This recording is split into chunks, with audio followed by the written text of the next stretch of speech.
Universal Kriging Interpolation. Using Universal Kriging for non-stationary data.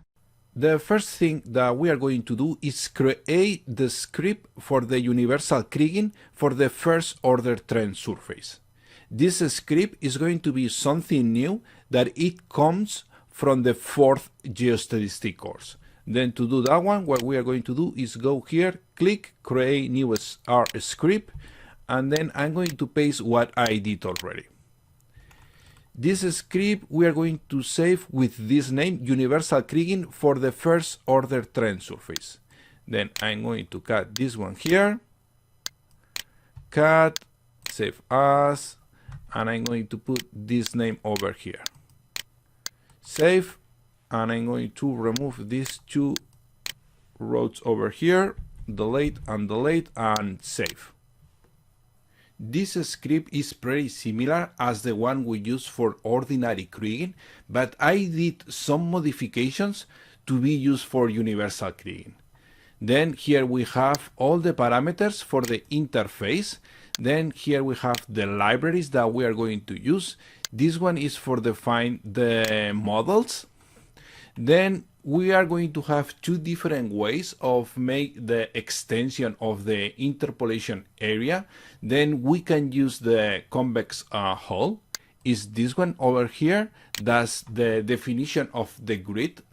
And also we have the layer. Is all these lines over here.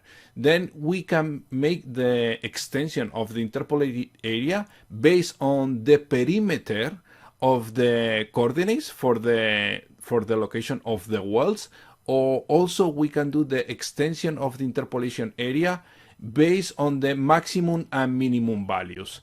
We are going to run these two examples, then you are going to see the difference. Also, these three lines is the same, is for the grid extension. Then here we are going to define the parameters for the experimental semi-variogram. Then here we have the script for the experimental semi-variogram, where we have the formula associated with the first order trend surface. Remember that if you want to create the universal Kriging for the second order trend surface, what you have to modify is this formula over here. Then here we have the scripts for fitting the model on the experimental semi-variogram. With this line we are going to have the values for that model, and also here we have this option just to decide if we want to use a specific number of neighbors to do the Kriging interpolation. And also these two lines is just to get the raster map for the Kriging variance and also for the Kriging prediction. Then we can close this one and run this script. Save, and it's going to be saved here. R Kriging interpolation number 2, universal Kriging for the first order trend surface. Double click to open. And let's go to select the layer. That is going to be this one. Dependent parameter is going to be groundwater. Independents are going to be the X coordinate and Y coordinate. Remember that we are going to do for the correlated area, then we are going to do 150,000 here for the cutoff. Lag distance is going to be 15,000. As we did for the experimental semi-variogram, okay? Then the nugget, remember that the nugget could be an approximately value. Then I'm going to add here 1,000. We can add the values approximately that we get when we fit the model on the experimental semi-variogram.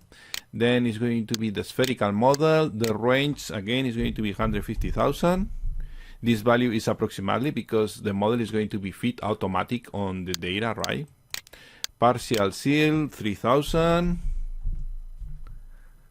and at the moment we are not going to use this option local Kriging and select the number of samples you want to use, because as we don't have too much samples over here, the time of computation is not going to be very bigger, right? Then we have our range that is 150,000. It's going to be something over here more or less, you know, a range of this extension.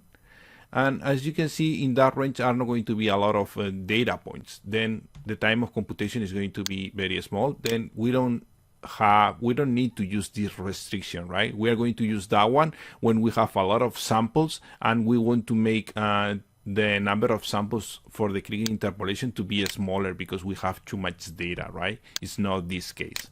Then we are not going to select that one. And the beginning, the extension that we are going to use is going to be convex hull.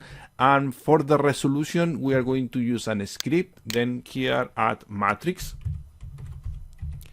And we are going to use distant matrix. This script is coming by default in QGIS. Double click to open. Then we can use that one and we can put here the ID. Then we can use the same layer and again the ID. And then we can run this one. And now we can open the attribute table of this file. And what we can have here is the distance between the points, okay? The distance between these samples, okay? All the distance between this one and this one, this one and this one, and etc. All the distance between all the points. Then if we go again to the attribute table, we can put here what is the minimum distance and what is the maximum distance. As you can see, the minimum distance is 372 and the maximum distance is almost 450,000, okay?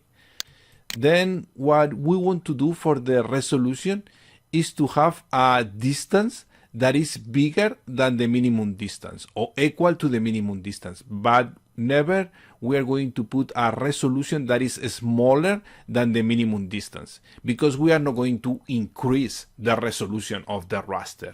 And if you put a distance that is less than the minimum distance, the computational time is going to be bigger, but the resolution of the raster is going to be the same. You are not going to improve the resolution.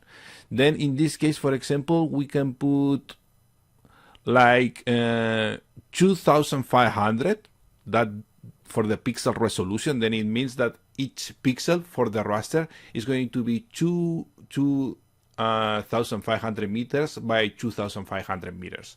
And that's good. It's not the minimum value, but it's close to the minimum. As you can see, the minimum is 372 and the next one is 600, the next one is 1000, then 2500 meters is a good resolution, I believe. Then we can close this one and go here, go to the resolution, and it's going to be 2500 meters. Then we can save the file. And I'm going to create a folder here with the name Raster. And I'm going to save inside this folder. The first one is going to be for the prediction. Then I'm going to add here prediction. Prediction. Save. And also for the the first one, the first one is the variance. Save, and I'm going to put here variance. Save, and the next one is for the prediction. This one I'm going to put prediction. Save, and then we can run this script.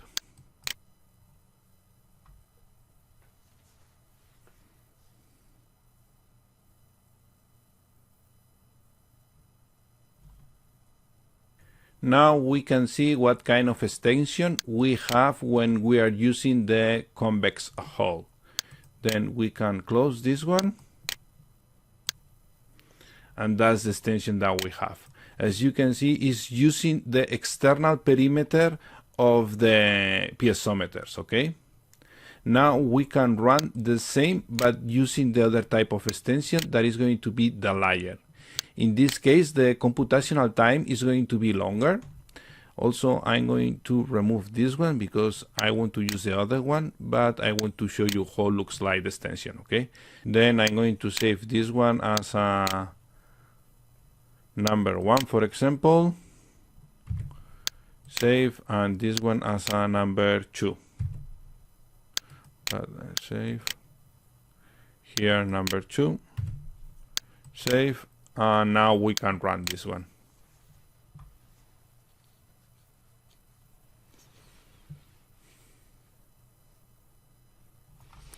Okay, now we can close, and as you can see, now it's using the maximum and the minimum values for the coordinates. Okay, then if we take this one and this one, we can see the difference, right? One is using the perimeter and the other one is using the maximum and the minimum values for the wells, the location of the wells. We are going to use this option, the convex hull, because in the other case there is too much extrapolation, all this area, right? We don't have any data and it's extrapolation. Then we don't want that one. Then we are going to remove this layer. Okay, and we are going to remove this layer, and we are going to work just with this one for the prediction and this one for the error, for the variance. Then we can edit this layer, properties, then go here, select single band pseudo color. Then you can select a ramp of color. This ramp is good. Select the interval you want, equal interval 6, for example, 6 classes, apply, and you are going to have colors.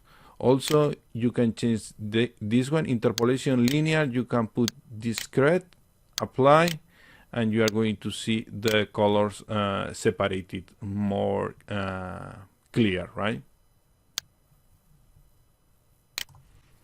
Then at the moment we are going to use this one, the linear one, with 6 classes, but we are going to change this one here to use discontinuous, like this one. You see now, if we leave this one, we have a apply. We have a continuous range here from 350 to 1057. But if we change to this one, apply, we can separate, okay? And then we can establish here a range. And this range, for example, can be from 350 to 451, right? For example, 350, that one is going to be for the label, to 450. And this one started at 451, and this one is going to be from 451 to 550, right? And it's going to be, each color is going to be 100 meters in the difference for the groundwater elevation. And then as we have here from 350 to higher than 1050, then we can make here a different range. It's going to be 8 classes to have all the ranges, right? Then now I'm going to add all the label here, but I'm going to pass the video faster, okay?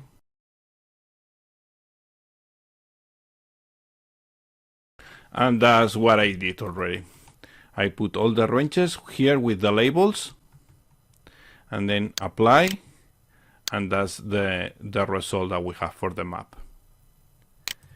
Then as you can see, each interval is 100 meters, but for the last one, what we have here is that the maximum value, it was 1057. Then the blue one is going to be very, very small, because there are not too much values over here.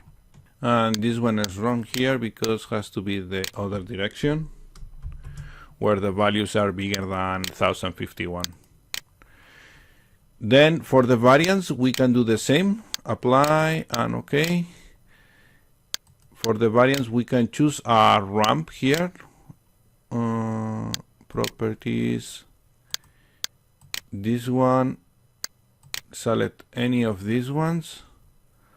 For example, this one with equal intervals and also A classes. Apply. And let me see how it looks like. Okay. Something like that. Or maybe we can change the colors, you know, for something more visible. Properties. A different, this one maybe. Apply. And we can invert this one. Apply. This one is easy to see, right? And also we want to remove the decimals. We don't want to have decimals, 0 decimals.